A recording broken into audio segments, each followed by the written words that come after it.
اعوذ باللہ من الشیطان الرجیم بسم اللہ الرحمن الرحیم الحمد للہ رب العالمین والصلاة والسلام علی محمد وعلی آلہ وسلم۔ انشاءاللہ آج ہم سورہ ہود کے 7ویں رکوع کا مطالعہ کریں گے۔ اس سے پچھلے رکوع میں قوم سمود کے بارے میں ہم نے پڑھا۔ اس قوم کی طرف حضرت ہود علیہ السلام مبعوث ہوئے تھے۔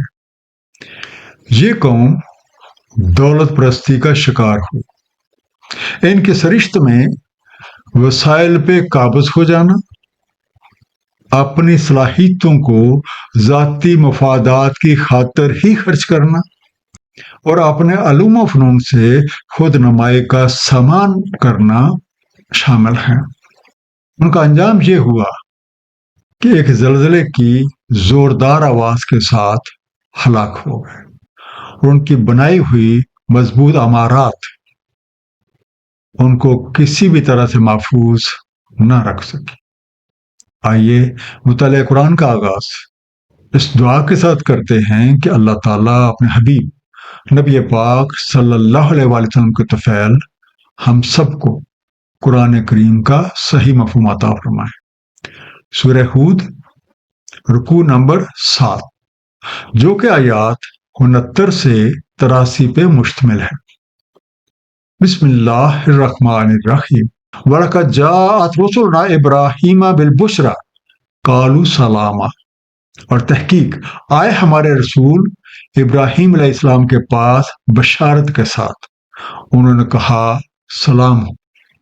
قَالَ سَلَامًا فَمَا لَبِثَ أَن جَاءَ بِعِجْلٍ حَنِيذٍ، فرمایا سلام، تو نہ دیر کی کہ لے آئے ایک بنا ہوا بچڑا۔ لابس کام میں وقت صرف کیا، ڈیلیٹ، حنید تلا ہوا، آپ کہہ سکتے ہیں روسٹڈ۔ اس رکوع میں کچھ تذکرہ حضرت ابراہیم علیہ السلام اور خاص طور پہ حضرت لوط علیہ السلام کی قوم کے بارے میں ہے۔ رب کریم نے اپنے چند پیغامبر حضرت ابراہیم علیہ السلام کے پاس بشارت دے کے بھیجا۔ سلام و دعا کے بعد آپ نے حسب عادت اپنے مہمانوں کی خاطرداری کے لیے کھانے کا انتظام کیا۔ فَلَمَّا رَأَىٰ أَيْدِيَهُمْ لَا تَصِلُ إِلَيْهِ، اب جو دیکھا ان کے ہاتھوں کو نہیں پہنچ رہے اس کی طرف، نَاكِرَهُمْ وَأَوْجَسَ مِنْهُمْ خِيفَةً، ان میں اجنبیت پائی اور ان سے خوف محسوس کیا۔ قالوا لا تخف انا ارسلنا الى قوم لوط، انہوں نے کہا مت خوف کیجیے، بے شک ہم بھیجے گئے ہیں قوم لوط کی طرف۔ تو پہلا انڈرلائن لفظ تاصلو، ساتھ مل پا رہے، ریچنگ۔ ناکرام، ان سے اجنبیت محسوس کی، he felt unfamiliar of them۔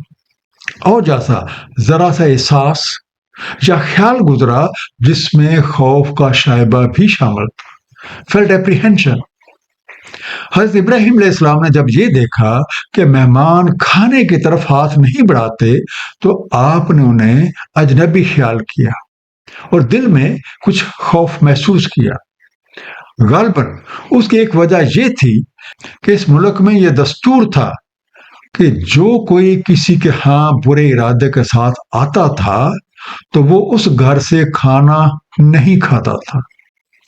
مزید یہ کہ نبی اپنے بارے میں نہیں بلکہ اپنی امت کے انجام سے خوف زدہ رہتے ہیں کہ کہیں ان کے برے اعمال کی وجہ سے ان کے اوپر کوئی عذاب نہ آ پڑے۔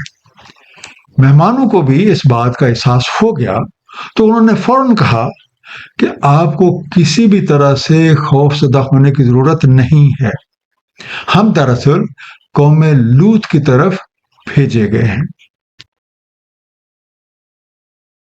وَامْرَأَتُهُ قَائِمَةً فَضَحِكَتْ، اور آپ کی بیوی کھڑی تھی تو وہ ہنس پڑی۔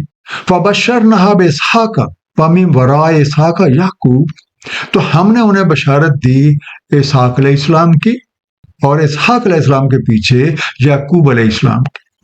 قالت یا ویلتا آلد وانا عجوز وہذا بالی شیخا، وہ کہنے لگی وہ افسوس مجھ کو، کیا میرے ہاں بچہ ہوگا اور میں تو بڑھیا ہوں، اور یہ میرے خاوند بڑی عمر کے ہیں۔ ان ھذا لشیء عجیب، بے شک یہ ایک بڑی ہی عجیب شے ہے۔ فضحکت، سو وہ کھلکھلا دی، سو شی لافٹ، ورائے کے پیچھے، اینڈ آفٹر، بالی میرا شور، مائی ہسبینڈ۔ قوم لوط کے تذکرے کے بعد مہمانوں نے حضرت ابراہیم علیہ السلام کو حضرت اسحاق علیہ السلام اور ان کے بیٹے حضرت یعقوب علیہ السلام کی بشارت دی۔ آپ کی زوجہ محترمہ قریب ہی کھڑی تھی اور اس وقت تک ان کے ہاں کوئی اولاد نہیں تھی۔ مجھے خوشخبری سن کے ہنسنے لگی اور حیرت کا اظہار کیا کہ وہ بہت بوڑھی ہو چکی ہے اور ان کے خاوند بھی بہت بوڑھے ہیں، اور عام طور پہ اس عمر اور اس جسمانی حالت میں ان کے ہاں کو بچہ کیسے پیدا ہو سکتا ہے۔ اس وقت حضرت ابراہیم علیہ السلام کی عمر 90 سال سے زائد تھی، اور حضرت اسماعیل علیہ السلام آپ کی دوسری بیوی سے تھے۔ قالوا اتعجبین من امر اللہ رحمت اللہ وبرکاتہ علیکم اہل البیت، انہوں نے کہا کیا تمہیں تعجب ہے اللہ کے امر سے، اللہ تعالیٰ کی رحمت اور اس کی برکات تم پہ اہل بیت۔ انہ حمید مجید، بے شک وہی حمید مجید ہے۔ فلما ذهب عن ابراہیم الروع وجاءته البشرى، پر جب جاتی رہی ابراہیم علیہ السلام سے گھبراہٹ اور پہنچ چکی انہیں بشارت، جو جادلون فی قوم لوط، مجادلہ کرنے لگ گئے ہم سے قوم لوط کے بارے میں۔ تو پہلا انڈر لائن لفظ ذہب، جاتا رہا، دور ہو گیا، گان اوے۔ الروح، حیرت اور گھبراہٹ جو کسی غیر متوقع چیز کو دیکھ کر یا سن کر طاری ہو جائے، فرائٹ۔ مہمانوں نے حضرت ابراہیم علیہ السلام کی بیوی کے جواب میں انہیں تسلی دی کہ تمام رحمتیں اور برکتیں اہل بیت سے ہیں، اس پہ تعجب کرنے کی کوئی ضرورت نہیں ہے۔ ان کی رحمتوں اور برکتوں سے اندازہ ہوتا ہے کہ وہ کس قدر لائق حمد اور لائق ستائش۔ اس خوشخبری اور تسلی آمیز بات چیت سے حضرت ابراہیم علیہ السلام کی ہر طرح کی گھبراہٹ دور ہو گئی، تو آپ نے حضرت لوط علیہ السلام جو کہ رشتے میں آپ کے بھتیجے تھے، ان کی اور ان کی قوم کی فکر لاحق، اور انہیں رب کریم سے ان کے بارے میں بحث مباحثہ شروع کر دیا۔ سورہ العنکبوت آیت نمبر 31 اور 32 میں مذکور ہے، اور جب آئے ہمارے رسول حضرت ابراہیم علیہ السلام کے پاس بشارت کے ساتھ، انہوں نے کہا ہم ہلاک کرنے والے اس بستی کے اہل کو، بے شک اس کے رہنے والے ظالم ہو چکے ہیں۔ فرمایا اس میں لوط ہیں؟ وہ بولے ہمیں خوب علم ہے اس میں کون کون ہے، ہم ضرور بچا لیں گے انہیں اور ان کے اہل کو، سوائے ان کی بیوی کے، وہ پیچھے رہ جانے والوں میں سے ہے۔ ان ابراہیم لحلیم اوہ منیب، بے شک ابراہیم علیہ السلام بہت حلیم، درد مند، انابت رکھنے والے ہیں۔ یا ابراہیم اعرض عن ھذا، اے ابراہیم علیہ السلام آپ اس بات سے آراز کریں، انہ کا جا امر ربک، بے شک آپ کے رب کا امر آ چکا، وَإِنَّهُمْ آتِيهِمْ عَذَابٌ غَيْرُ مَرْدُودٌ، اور ان پہ عذاب آ کر ہی رہے گا جو نہیں رد کیا جا سکتا۔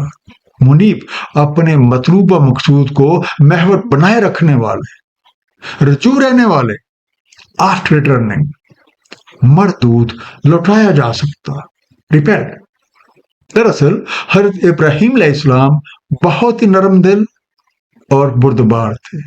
اس حقیقت کا اظہار قرآن کریم میں کئی بار ہوا ہے۔ مثلا سورہ توبہ آیت نمبر 114 میں ارشاد ہے، بے شک ابراہیم علیہ السلام بہت نرم دل اور حلیم الطبع تھے۔ آپ کے بحث مباحثے کے جواب میں آپ کو بتا دیا گیا کہ اس قوم کے ظلم اس حد تک بڑھ چکے ہیں کہ اس برائی کا سد باب ضروری ہو گیا ہے، اس لیے ان پہ عذاب آ کر ہی رہے گا۔ وَلَمَّا جَاءَتْ رُسُلُنَا لُوطًا، اور جب ہمارے رسول لوط علیہ السلام کے پاس پہنچے.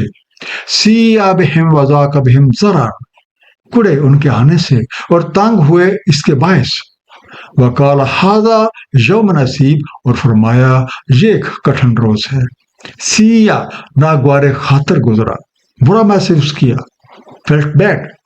ذواقا تنگی محسوس کی، فیلٹ سٹرین، کسی ناپسندیدہ صورتحال یا مشکل کی وجہ سے تنگ ہونا. عصیب سخت، سخت بھاری یا سخت تکلیف دہ، ڈسٹریسفل. حضرت ابراہیم علیہ السلام سے رخصت ہو کے وہ رسول حضرت لوط علیہ السلام کے پاس آئے تو وہ ان کی آمد سے پریشان ہو گئے. اس پریشانی کی وجہ غالباً یہ تھی کہ آپ اس بستی کے لوگوں کی عادتوں سے واقف تھے کہ وہ اجنبیوں کے ساتھ کیسا برتاؤ کرتے ہیں. اب چونکہ وہ نو وارد آپ کے پاس آ کے ٹھہرے تھے تو ان کی حفاظت کی ذمہ داری بھی آپ ہی پر عائد ہوتی تھی. اس لیے امکان غالب ہے کہ وہ ممکنہ فتنے کے پیش نظر پریشان ہو گئے ہوں. وَجَاءَهُ قَوْمُهُ يُهْرَعُونَ إِلَيْهِ، اور آپ پہنچی ان کی قوم ان کے پاس دوڑتی ہوئی. وَمِن قَبْلُ كَانُوا يَعْمَلُونَ السَّيِّئَاتِ، اور وہ تو اس سے پہلے ہی برائیاں کرتے تھے. قَالَ يَا قَوْمِ هَؤُلَاءِ بَنَاتِي هُنَّ أَطْهَرُ لَكُمْ، فرمایا اے قوم یہ میری بیٹیاں ہیں، یہ تمہارے لیے بہت پاکیزہ ہیں. فَاتَّقُوا اللَّهَ وَلَا تُخْزُونِ فِي ضَيْفِي، بس تقوی کرو اللہ سے اور نہ رسوا کرو مجھے مہمانوں میں. أَلَيْسَ مِنْكُمْ رَجُلٌ رَشِيدٌ، کیا نہیں ہے تم میں کوئی مرد رشید. یحرعون شدت شوق یا اضطراب کی وجہ سے کسی چیز کی طرف دوڑتے ہوئے. رشنگ ضیفی میرے مہمان، مائی گیسٹ. رشید معاملہ فہم، راست باز، نیک چلن، رائٹ مائنڈڈ. قوم کے لوگ آپ کے ہاں کچھ مہمانوں کے بارے میں جان کر اپنے مذموم عزائم کے ساتھ دوڑے چلے آئے. حضرت لوط علیہ السلام نے انہیں ہر ممکن طریقے سے سمجھانے کی اور باز رکھنے کی کوشش کی، لیکن وہ لوگ اپنی بدمستی میں مدہوش تھے اور کسی بھی طرح سے آپ کی بات سننے کو تیار ہی نہ تھے. سورہ الحجر آیت نمبر 72 میں ان کی حالت کو ان الفاظ میں بیان کیا گیا ہے. آپ کی عمر کی قسم، بے شک وہ لوگ بدمستی میں اندھے ہو رہے تھے.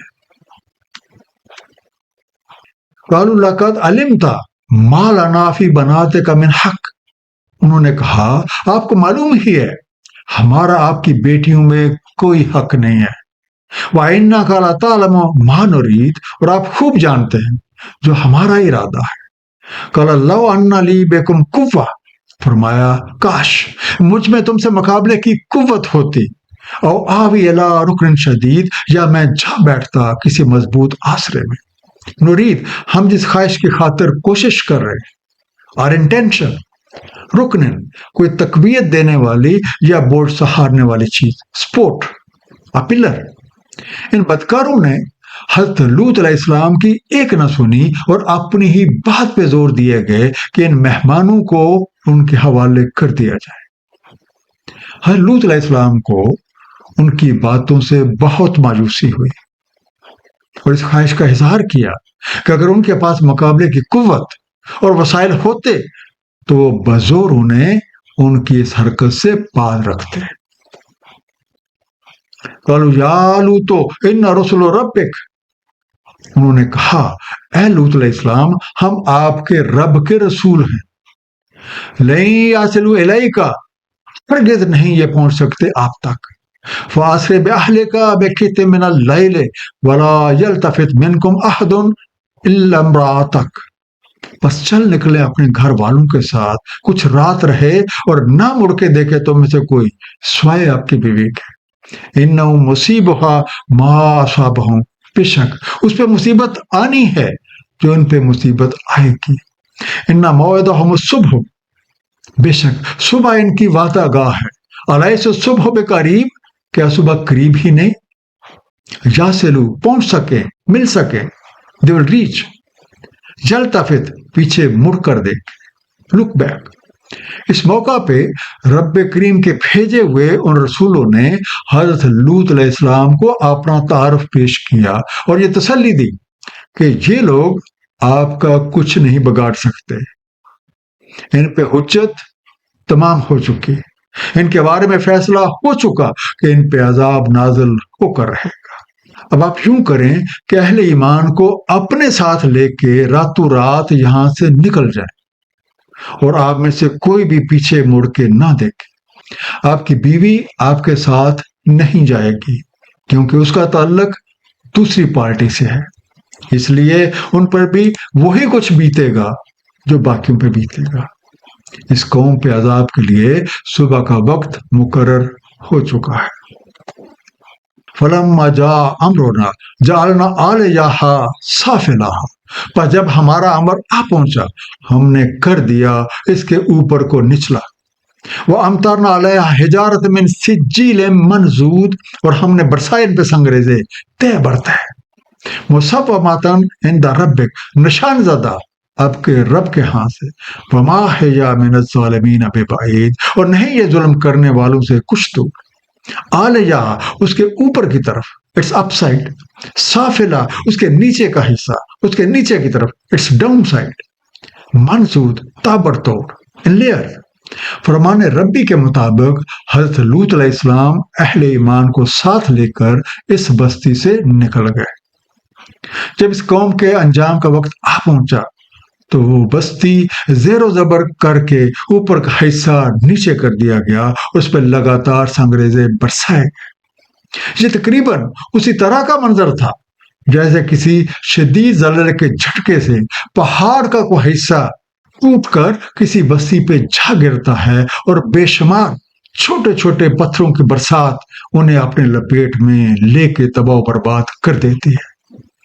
برسنے والے یہ پتھر اپنے رب کی طرف سے نشان زدہ تھے اور صرف اسی کو نشانہ بناتے تھے جو ان کا ہدف تھا۔ اس آخری آیت میں یہ حقیقت بھی واضح کر دی گئی ہے کہ قانون مکافات کے مطابق اس طرح کا عذاب کچھ بعید نہیں ہوتا، نہ تو اسے اتنی دیر لگتی ہے کہ کوئی اسے بچنے کے لیے حفاظتی اقدامات کر لے، اور نہ ہی اسے بچ کے کوئی نکل سکتا ہے۔ ایک مختصر سا خلاصہ اس رکوع کا، رب کریم کی طرف سے بھیجے گئے پیغمبروں نے حضرت ابراہیم علیہ السلام کو حضرت اسحاق علیہ السلام اور ان کے بیٹے حضرت یعقوب علیہ السلام کی بشارت دی۔ حضرت ابراہیم علیہ السلام اور ان کی بیوی کے لیے بڑھاپے میں اولاد کی خبر ایک حیرت انگیز خوشی کا باعث بنی۔ یہی پیغمبر حضرت لوط علیہ السلام کے پاس بطور مہمان جا پہنچے۔ حضرت لوط علیہ السلام حضرت ابراہیم علیہ السلام کے بھتیجے تھے اور اپنی قوم کو شریعت ابراہیمی کے مطابق رائے حق کی دعوت دیتے تھے۔ حضرت لوط علیہ السلام کے ہاں مہمانوں کا سن کے لوگ وہاں آ پہنچے اور آپ سے مطالبہ کیا کہ مہمانوں کو ان کے حوالے کر دیا جائے۔ حضرت لوط علیہ السلام نے انہیں ہر ممکن طریقے سے باز رکھنے کی کوشش کی، لیکن لوگ اپنے مطالبے پہ پزد ہی رہے۔ مہمانوں نے حضرت ابراہیم علیہ السلام کو اپنی حقیقت سے آگاہ کر دیا کہ وہ اس بستی پہ عذاب نازل کرنے کے لیے بھیجے گئے ہیں۔